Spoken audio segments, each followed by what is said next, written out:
जूया अपनी शानदार हवेली में अकेली बैठी है, विलासिता से घिरी हुई है। फिर भी उसके चेहरे पर केवल दुख झलकता है। उसकी निगाह खिड़की की ओर जाती है, जहां एक गहरा विरोधाभास खुलता है। वह गरीब बच्चों को खुशी से खेलते हुए देखती है। जोया जीवंत बाजार में घूमती है। उसकी नजर अली पर पड़ती है, जो किताबें बेच रहा है। जोया के पास आते ही अली के चेहरे पर भोलापन भरी मुस्कान छा जाती है, जो उसके आकर्षण से खिंची चली आती है। जोया रुकती है, एक किताब पकड़े हुए, और पूछती है, इसकी कीमत कितनी है? जूया अपनी हवेली में अकेली बैठी है, अली के विचारों में डूबी हुई है, यह महसूस करते हुए कि उसने उसके जीवन को गहराई से बदल दिया है।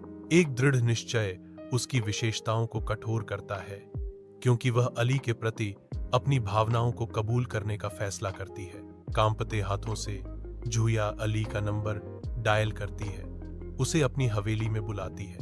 मेरे पास सब कुछ है, लेकिन तुम्हारे बिना सब खाली है। मैं तुमसे प्यार करती हूँ।